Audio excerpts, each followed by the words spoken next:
వెంకటసాయిపాలెం శిరోమండనం కేసులోని తోట త్రిమూర్తులపైన కోర్టు వారు విధించిన శిక్ష నేర తీవ్రతకు సరిపడా లేదని తగిన శిక్ష పడేదాకా మా పోరాటం కొనసాగుతుంది అని విదసం ఐక్యవేదిక రాష్ట్ర సమన్వయకర్త డాక్టర్ పూసి వెంకట్రావు స్పష్టం చేశారు. తోట త్రిమూర్తులపైన ఎస్సీ ఎస్టీ ప్రత్యేక కోర్టు తీర్పు చెప్పిన నేపథ్యంలో తీర్పుపైన దళిత సంఘాల పోరాట కార్యాచరణపైన విశాఖ అంబేద్కర్ భవన్లో మీడియా సమావేశాన్ని నిర్వహించారు. ఈ సమావేశంలో వెంకట్రావు మాట్లాడుతూ కోర్టు వారు దోషిగా నిర్ధారించిన త్రిమూర్తులకు ఎమ్మెల్యే టికెట్ రద్దు చేసి ఎమ్మెల్సీ నుంచి తొలగించాలని డిమాండ్ చేశారు. త్రిమూర్తులను మండపేట నుంచి తొలగించి సీటు వేరే వారికి మార్చకపోతే త్రిమూర్తులకు వ్యతిరేకంగా మండపేటలోని మకాం వేసి రాజకీయ ప్రచారం చేస్తామని హెచ్చరించారు. వైసీపీ రాష్ట్ర వ్యాప్తంగా కూడా నిరసన ఎదుర్కోవాల్సి ఉంటుందంటూ హెచ్చరించారు. ఎస్సీ ఎస్టీ 2 ఐపీసీ 3 ఒక్కొక్క సెక్షన్కి 6 నెలలు, ఎస్సీ ఎస్టీ కేసులు 2 ఒక్కొక్క సెక్షన్కి 18 నెలలు. అనేక కోర్టులు అనేక తీర్పులు మనం చూస్తూ ఉన్నాం.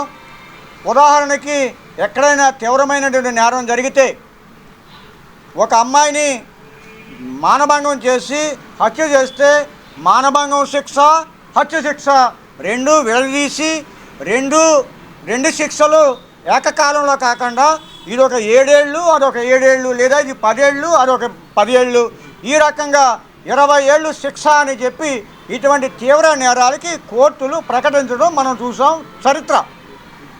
కానీ నిన్న ఈ కోర్టు వారు అన్నీ ఏకకాలంలో శిక్ష అని చెప్పడాన్ని ఆ తీర్పు దళిత సంఘాలని బాధితులని నిరాశకు గురి చేసింది, నిస్పృహకు గురి చేసింది. ఇదే సందర్భంలో బాధితుడికి కాకుండా నిందితుడికే ఉపశమనం కలిగిందని చెప్పి మేము ప్రకటిస్తూ ఉన్నాం.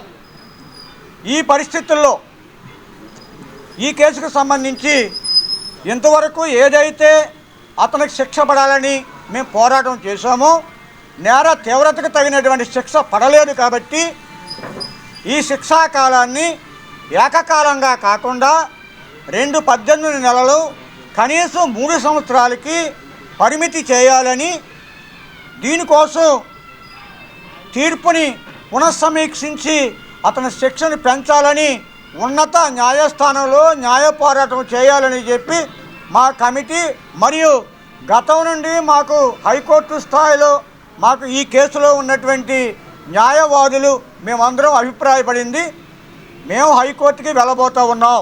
తోట తిరుమూర్తి గారి శిరోమండనం కేసులో ఆయన దోషిగా నిర్దేశింపబడి శిక్ష పడిన పిమ్మట వెంటనే ఆయన వైఎస్ఆర్ పార్టీ నుంచి తొలగించి మరి ఆయన అభ్యత్వాన్ని రద్దు చేసి ఎన్నికల్లో పోటీ చేయకుండా చర్యలు తీసుకోవాలని వైఎస్ఆర్ ప్రభుత్వాన్ని అటు జగన్మోహన్ రెడ్డిని కోరుతున్నాం. అయితే ఈ తీర్పులో మాకు కొంత నిరాశ నిస్పృహలు కలిగాయి. ఎందుకంటే మరి సుదీర్ఘమైన పోరాటాల తర్వాత, వాయిదాల తర్వాత 28 సంవత్సరాల సుదీర్ఘమైన పోరాటంలో మరి ఆయనకి అనుకున్న స్థాయిలో శిక్ష పడకపోవడం కూడా మాకు కొంత నిరాశ కలిగింది.